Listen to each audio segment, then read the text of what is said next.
Falcon 9 rocket has supported operations on the International Space Station, delivering critical science, hardware, and supplies to crew aboard the space station with the use of our Dragon crew and cargo vehicles. And today, for the first time, we have a new spacecraft on board Falcon 9 with the same purpose in mind. We are excited to be launching Cygnus to low Earth orbit on its 20th resupply mission to the International Space Station. This is the first Falcon 9 launch of Cygnus this year. As part of NASA's Commercial Resupply Services contract, SpaceX and Northrop Grumman offer safe, reliable, and cost-effective transportation to and from the International Space Station. Now, in fact, Dragon and Cygnus are currently the only two operational U.S. cargo supply vehicles capable of supporting station activities, and Falcon 9 is the only U.S. launch vehicle in operation capable of delivering these spacecraft to low Earth orbit. The teams here at SpaceX are proud to provide these services which ultimately further our goal of one day making life multiplanetary. Now at T-minus 15 minutes and 30 seconds, all is looking good for an on-time launch. The vehicle and payload are healthy, the range is ready to support, and weather looks great there in Florida.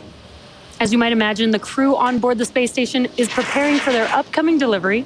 For more on those preparations, NASA's Rob Navius. Rob? Well, thank you, Jesse, and good day to everyone from Mission Control in Houston and the International Space Station Flight Control Room here at the Johnson Space Center. It's a full house aboard the International Space Station with 11 crew members representing 8 nations in support of the Axiom 3 mission. But the focus of attention today is the Falcon 9 launch of the SS Patricia Hilliard Robertson Cygnus cargo craft, Northrop Grumman's resupply vehicle that is poised to deliver 4 tons of science and supplies to the outpost. Now, a launch today for Cygnus will bring the spacecraft to the station in the wee hours Thursday, where NASA astronauts Jasmine Mogbelli and Laurel O'Hara will be poised in the cupola at the robotics workstation, ready to extend the Canadarm2 robotic arm to grapple Cygnus for its installation to the Earth-facing common berthing mechanism on the Unity module for a stay of about 6 months. Originally, Cygnus was to have spent 4 months on the station, but its stay has been extended to mid-July to accommodate stowage and potential reboost capability. So with you, Jesse, we're watching the countdown clocks ticking backward. Now back to you in Hawthorne. Awesome. Thanks, Rob. Falcon 9 is a reusable 2-stage rocket designed and manufactured by SpaceX for the reliable and safe transport of people and payloads in Earth orbit and beyond. Today marks SpaceX's 305th launch, and for those of you following along, you'll know that about 1/3 of those launches were in 2023 alone and represent 80% of the world's total mass to orbit. We are currently launching about every 3 days and are looking to launch up to 150 missions in 2024. And reusability is what makes this all possible. Starting from the bottom of the rocket, the first stage, also referred to as the booster, makes up over 60% of the entire length of the Falcon 9 vehicle. It's also the part of the vehicle that gets reused over and over. In fact, the dark set that you see around the lower part of the first stage are remnants from its previous 9 launches. This booster is a well-versed veteran launch vehicle and is set to return back to land again today.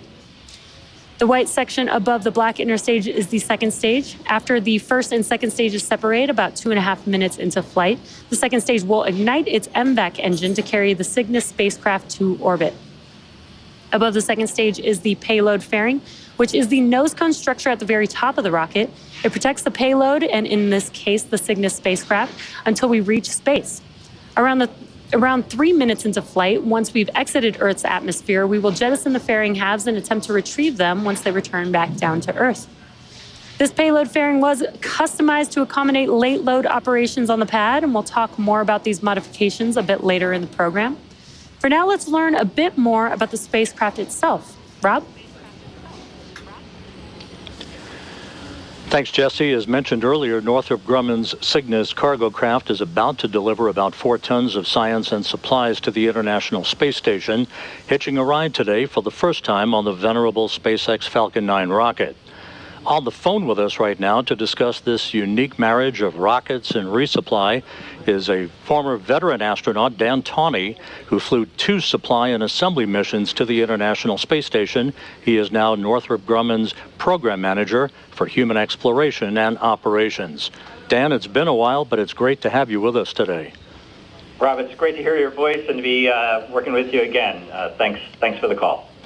Resupply vehicle brings to the complex in what amounts to its own complex operation. Yeah, it is a complex operation, and from a crew member's point of view, boy, it's like Christmas.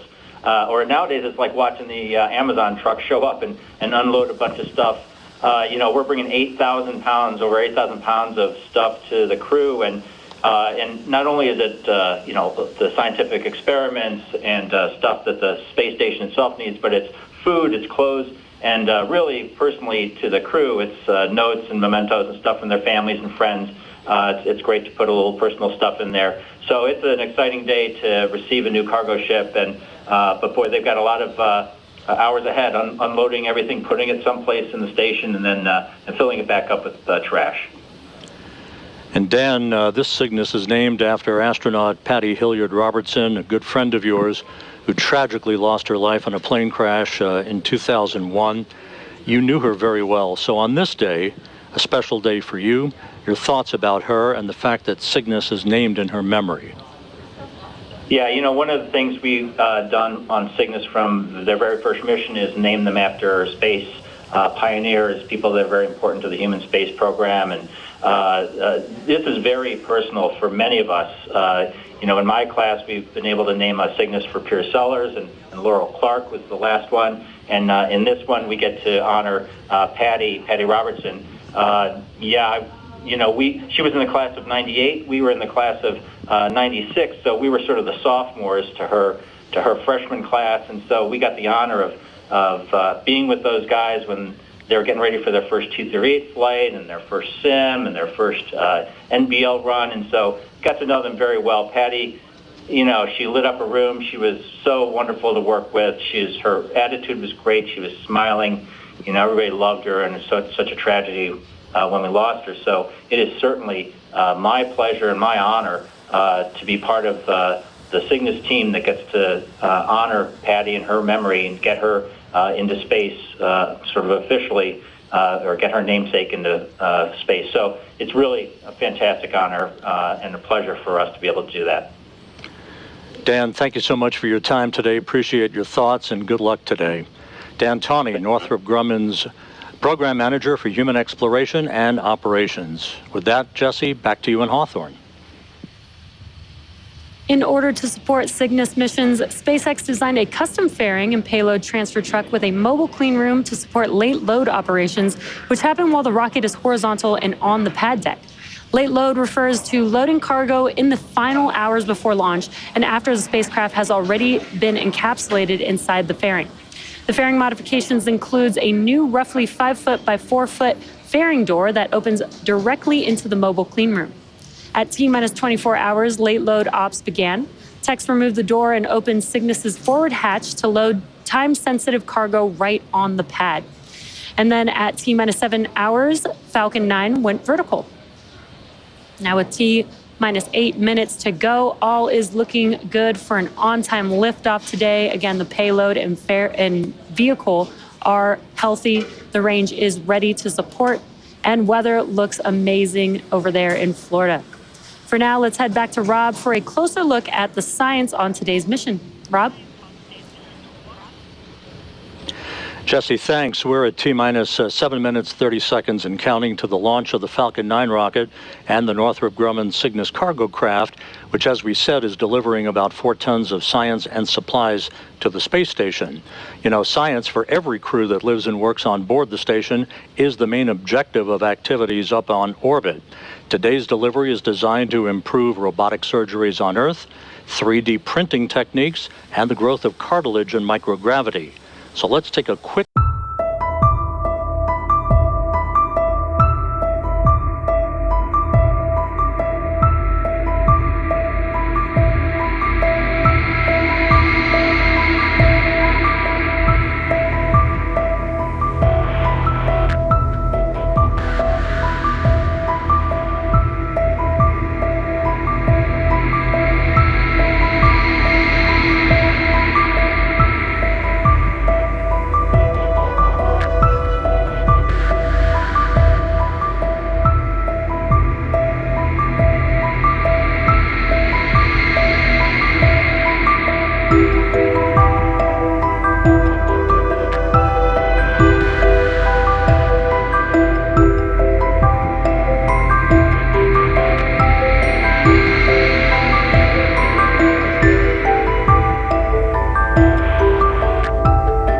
It's T-minus 6 minutes and 5 seconds, and the SpaceX team is working no significant issues.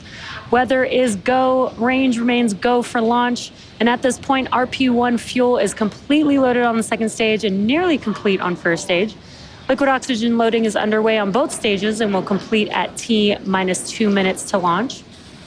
We're also loading helium gas into both stages. Falcon 9 uses helium as a pressurant to backfill the propellant tanks as liquid oxygen and RP-1 are consumed by the Merlin engines during ascent. Helium load began before the broadcast went live and will continue to top off until a minute and a half before launch. Jesse, to make sure engine startup goes well, SpaceX performed what is called engine chill, where a small amount of the super chilled liquid oxygen flowed into the Merlin engine's turbopumps. This was done to avoid a thermal shock to the propulsion system when the full flow of super chilled liquid oxygen is introduced into the Falcon 9 plumbing. Cygnus is also undergoing final vehicle health checks at this moment as it prepares to go on internal battery power, all of that being monitored by Northrop Grumman flight controllers in Dulles, Virginia. Now, the next event coming up will be the transporter erector retracting away from the vehicle. Now, the transporter erector, or the TE, is that large structural structure next to Falcon 9, which you can see there on your screen. There are some clamp arms that are around the second stage just below the fairing. Those will open up first, and once they are fully open, then the TE can recline away from the vehicle. And we did hear a call out that strong back retract is starting now. And it's a bit slow and slight, but you can see on your screen those clamp arms that I mentioned just below the fairing there are opening up. Again, in these last few minutes, Falcon 9 is performing final health checks on its primary communications, avionics, and propulsion systems in preparation for flight.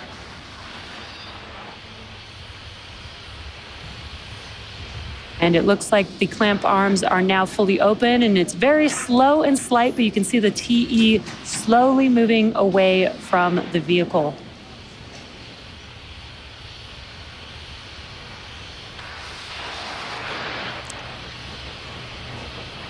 And that should conclude the TE retraction. Now, we may hear some callouts that engines are also sufficiently chilled as we get a little closer to liftoff.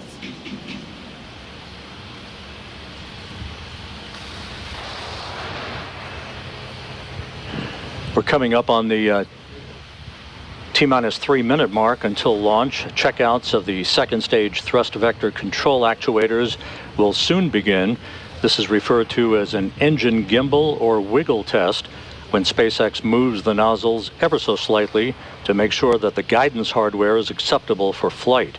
SpaceX does the same checkouts on the first stage engines. That happens just a few seconds before engine ignition. By the way, at the time of launch, the International Space Station will be flying some 260 statute miles over the South Pacific, southeast of New Zealand. The next milestone coming up will be propellant loading completion on the vehicle. At T-minus 3 minutes, we wrapped up liquid oxygen loading on the first stage vehicle, and coming up next will be liquid oxygen loading completion on the second stage.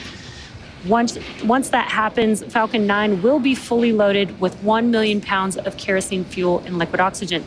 Cygnus is also performing its final health checks to make sure that all of its primary systems are ready for its rendezvous with the space station. Just waiting for the second stage liquid oxygen loading call out.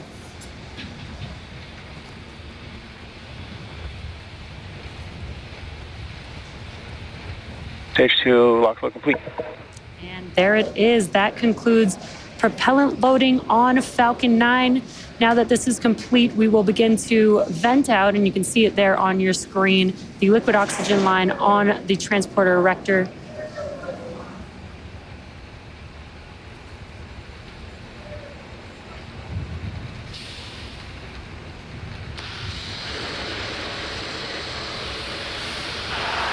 Ground gas closeout.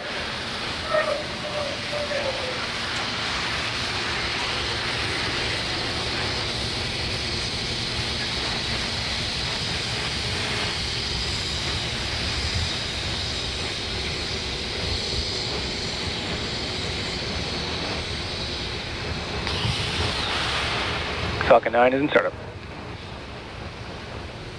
There's the call. Falcon 9 in startup. Cygnus now transitioning to internal power.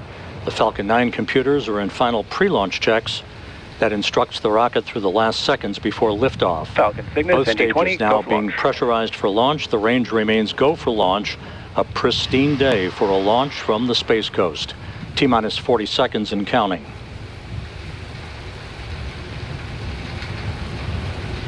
30 seconds.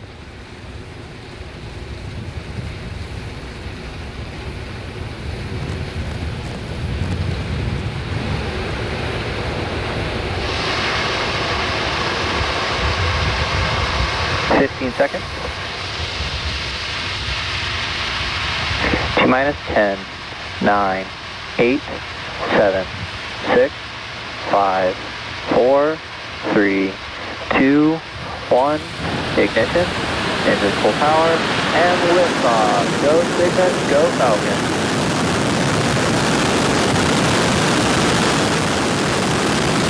Falcon 9 and Cygnus begin their flight, taking aim on the International Space Station. Pitch and roll program are in. Falcon 9 arcing out to the northeast. MOD team pressure dropping.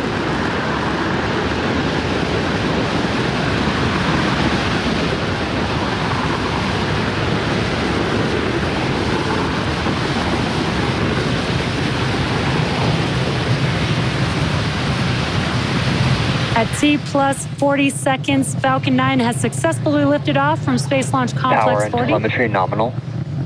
This is our 10th mission of the year and second to the International Space Station.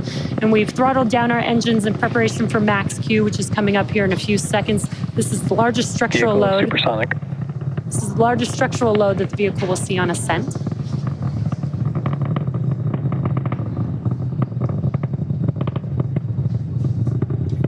Max Q. And great news, we've passed through Max Q and are throttling those engines back up. Next up will be 5 events in rapid succession. That will be main engine cutoff, stage separation, second engine start or SES-1, the boost backburn startup on the first stage, and fairing separation. Main engine cutoff, or what we call MECO, is where all 9 M1D engines on the Falcon 9 first stage will shut down. It's all those engines that you see there on your screen. And this will be followed by stage separation, or the separation of the first and second stages. A few seconds later, the Merlin vacuum engine on the second stage will ignite to boost Cygnus to low Earth orbit, which is also known as SES-1. Then Falcon 9's first stage will ignite again to orient itself to head back to land with the boost backburn. Shortly thereafter, the fairing halves will separate and expose the spacecraft to the vacuum of space. Again, those 5 events coming up in a few seconds. MECO, stage separation, SES-1, the boost backburn starting up, as well as fairing separation. MECO. Stage separation confirmed.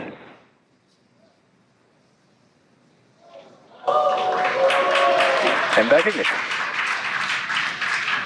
Stage 1 boost back startup. And there we've had MECO, stage separation, the MVAC engine on the second stage ignited, as well as the boost backburn starting up on the first stage vehicle. And some awesome views there on your screen. On your left-hand side is a view from the first stage. On your right-hand side, a view from the second stage.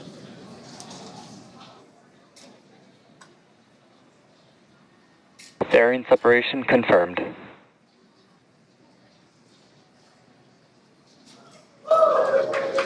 And excellent news. We were able to see and hear the call out for confirmation of fairing separation. You can actually see one of the fairing halves falling back to Earth on your right-hand screen.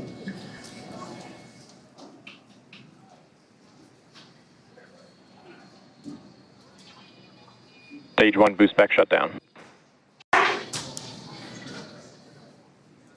And we heard that call out, and you can see on your left-hand screen that the engines on the first stage vehicle have shut down, and that concludes the boost backburn for the first stage vehicle. You can also see that the grid fins are now deploying on the first stage.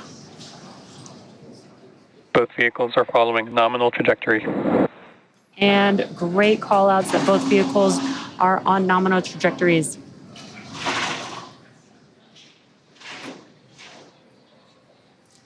Some awesome views on your screen. Again, on your left-hand side is a view from the first stage. On your right-hand side is a view from the second stage looking at our MVAC engine. You're watching a live webcast for NG-20, Northrop Grumman's 20th resupply mission to the orbiting laboratory. This is SpaceX's 10th mission for 2024 and the second flight to the International Space Station just this year. You might be interested to know, in order to get to space, the rocket has to do more than just go up. It also has to go sideways and really, really fast. At liftoff, gravity is pulling straight down on the vehicle. As we ascend, we tilt the engines, and the technical term for that is called gimbaling, and that turns the rocket horizontally. Now, we are still going up, but we are now also heading horizontally away from the launch pad, and that's what we call a gravity turn. An object typically needs to go 7.5 kilometers per second or 17,500 miles per hour horizontally in order to avoid being pulled back down to Earth and get into orbit. And that is exactly what this vehicle just performed. And on your left-hand side, again, is the first stage making its way back down to Earth. Today, we do have a land landing, so we do require 3 burns in order for it to make its way back to its landing zone. We've already completed the boost back burn for the vehicle as it oriented itself heading back towards land. Next up will be the entry burn, and that's where 3 of the Merlin engines will reignite. This helps to slow the vehicle down as it re-enters the upper parts of the Earth's atmosphere back on Earth. And a really cool view of that first stage vehicle from our ground tracking camera. That looks amazing. And that entry burn is coming up here in just about 30 seconds or so.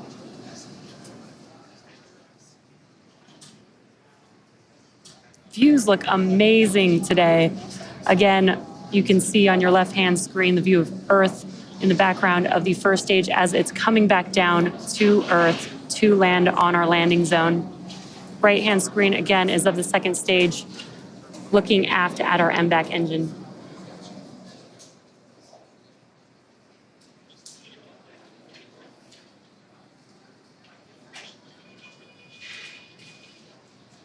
Stage 1 entry burn startup.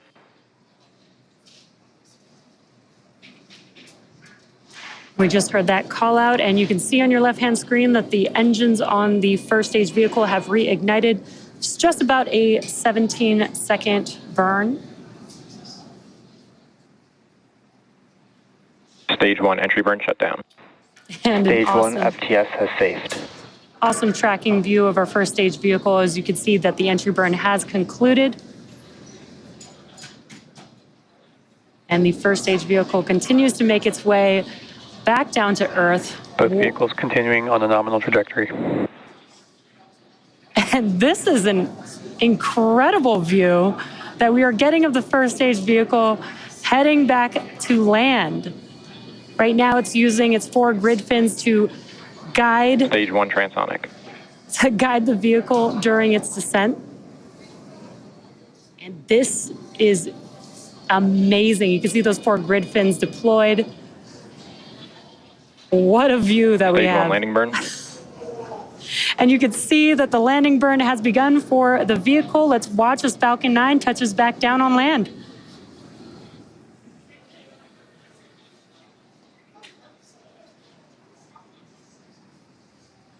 Stage 2 FTS has saved.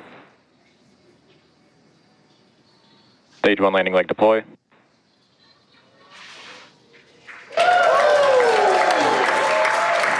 Stage 1 landing confirmed. What a sight to see. Falcon has touched down. This booster just completed its 10th flight and the 268th successful landing of an orbital-class rocket, including both Falcon 9 and Falcon Heavy boosters.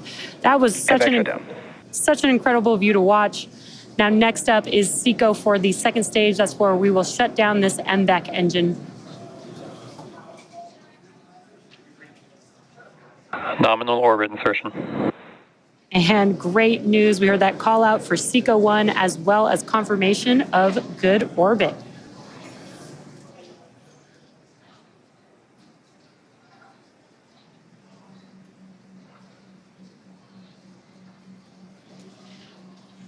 At T plus 9 minutes and 15 seconds into the mission, the second stage has one last major task, commanding separation of the Cygnus spacecraft just a few minutes from now.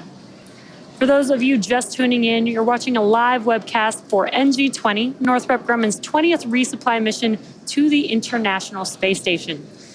This is SpaceX's 10th mission for 2024 and second flight to the International Space Station this year. And for those of you following along, you'll know that Cygnus will be joining two SpaceX Dragon spacecraft that are already docked at station as part of the Crew 7 and Axiom 3 missions. Crew 7 docked with the space station in August of last year, and Axiom 3 arrived earlier this month on January 20th. We are getting some incredible views. Again, what you're seeing on your screen is a view from the second stage looking aft at our MVAC engine. And you can see today that we are flying a shorter nozzle.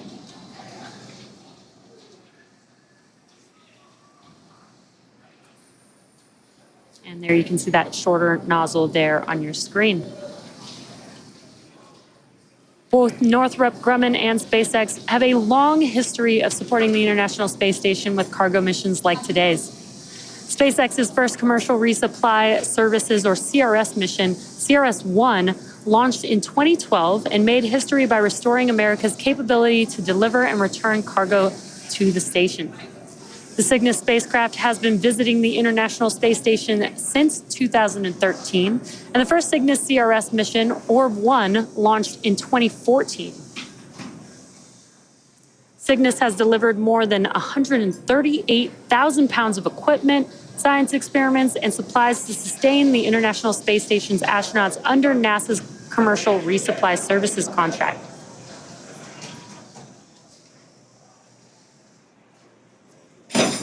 The most recent cargo resupply mission was SpaceX's CRS-29, and that was at the end of 2023, delivering more than 6,500 pounds of scientific research, crew supplies, and hardware to the orbiting laboratory. And today, Dragon is the only spacecraft currently flying that is capable of returning significant amounts of cargo back down to Earth. The CRS partnership has helped build a strong American commercial space industry that will soon take us to destinations beyond low Earth orbit. Now, in fact, these missions provide critical learnings that will help us develop a human presence on the Moon and Mars, which will require a steady supply of cargo missions to grow and thrive. Again, if you're just now tuning in, we've had an on-time liftoff from Cape Canaveral at 12:07 p.m. Eastern Time. We had a good stage separation. Falcon 9's first stage returned back to land and touched down for landing. Now, right now, what you're seeing on your screen is a view from the second stage vehicle looking after our MVAC engine, but the Cygnus spacecraft is still attached. And we are just waiting for Cygnus separation from the second stage in just about a couple minutes from now.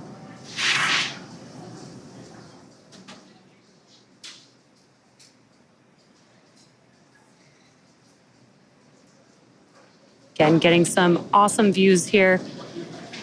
And you can see that the vehicle is coasting.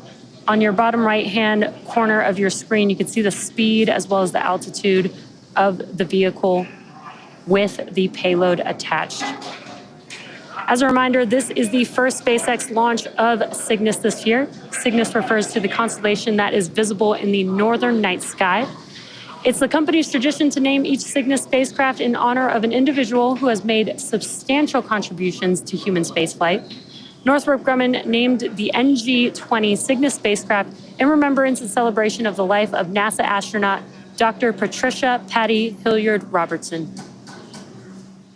Following separation, Cygnus will have a nearly 40-hour transit to the space station, where the station's Canadarm2 will grapple Cygnus, and the spacecraft will attach to the Unity module's Earth-facing port for cargo unloading by the Expedition 70 crew.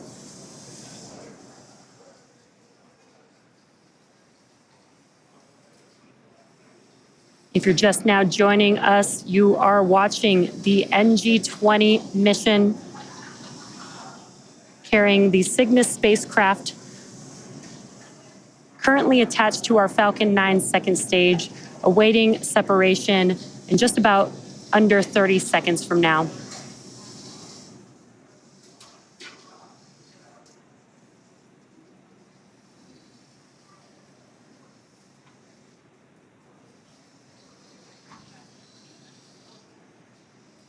That view that you see there on your screen is looking forward at the payload.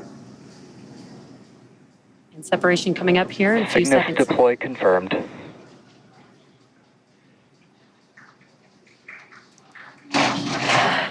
And an incredible view. You can see the Cygnus spacecraft drifting away from Falcon 9's second stage, confirming successful spacecraft separation.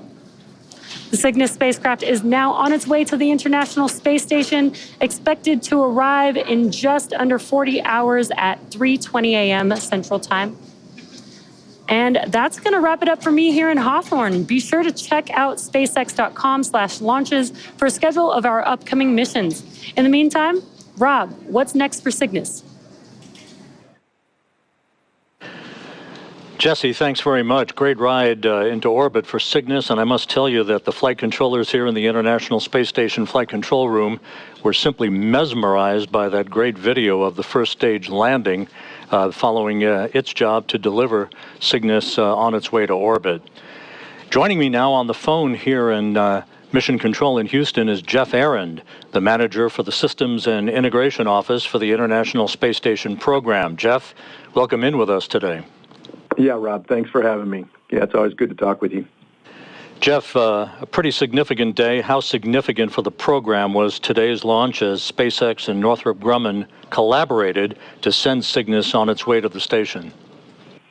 Yeah, I guess I'd start by kind of echoing what you just said, that both of our commercial partners, but for cargo and science delivery, as you said, Northrop Grumman and SpaceX, they've each done an amazing job in all aspects of the service that they provide ISS. And as you kind of alluded to, they've stepped up their game even more this time around with the basically a seamless arrangement to launch Cygnus for the first time on a Falcon 9. So yeah, I can't say enough there. And as you know, the plan going forward is to continue this arrangement for at least a couple more Cygnus flights. And given the overall importance of cargo and science to our mission, the significance of this partnership can't be emphasized enough. It's really hats off to these guys.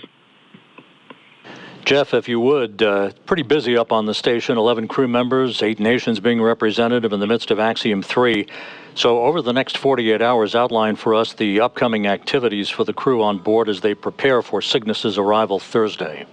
Yeah, happy to. I'm actually going to start a little bit earlier because it's good to remind folks that because this is a vehicle that we capture with the SSRMS, there is some study time and training time that the onboard crew goes through actually in the week leading up to this event. So Laurel and Jaws have been doing some work together, and they actually get some hands-on activity with the actual arm. We actually back away from a grapple fixture and then reapproach the grapple fixture, similar to what they'll do for a capture. So they get a feel for how the arm actually performs in orbit.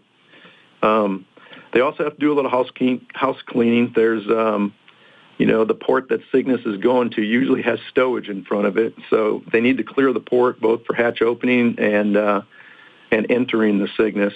And the other thing that serves for is we install a camera, an alignment camera that the crew will then check out, and it actually looks out the Node 1 hatch window, and that helps the ground team to actually, with their alignment, when they actually berth the Cygnus to Node 1 nadir. And then the final thing is tomorrow morning, actually before the actual Cygnus comes to station, they'll set up the robotics workstation that they use. They use that for monitoring Cygnus as it approaches ISS. They use it to ensure that the vehicle stays within the expected corridor and remains safe. And then, of course, they perform the capture operations of Cygnus when it gets to what we call its capture point. So, they got a lot on their plate, but it starts even before a week before the actual launch of the vehicle. Jeff, thanks very much. We appreciate your time today, as always. Yep. Thank you, Rob. Appreciate it. Jeff Aaron, the manager for the Systems and Integration Office for the International Space Station. Next up will be the deployment of Cygnus's solar arrays, scheduled to begin around an hour and 40 minutes from now. That critical milestone will take about 30 minutes to complete, and once the arrays are deployed, we'll provide an update on the station blog with the latest news. From this point on, Northrop Grumman flight controllers at their Mission Operations Center in Dulles, Virginia, will be monitoring Cygnus's flight to the International Space Station, along with flight controllers here in Houston. They'll work in tandem early Thursday as Cygnus arrives in the neighborhood of the orbital outpost. With that, we're going to wrap up our coverage of the launch of Northrop Grumman's 20th Commercial Resupply Services mission. Cygnus now on course to be captured at about 3:20 a.m. Central Time, 4:20 a.m. Eastern Time Thursday morning. Live coverage of rendezvous and capture will begin at 1:45 a.m. Central Time, 2:45 a.m. Eastern Time, followed by coverage of Cygnus's installation to the station at 4:45 a.m. Central, 5:45 a.m. Eastern Time. In the meantime, you can learn even more about this mission on the web at nasa.gov/commercial resupply. So on behalf of my colleague Jesse Anderson of SpaceX in Hawthorne and our colleagues at Northrop Grumman, thank you for joining us today. We'll see you back here early Thursday morning. This is Mission Control Houston.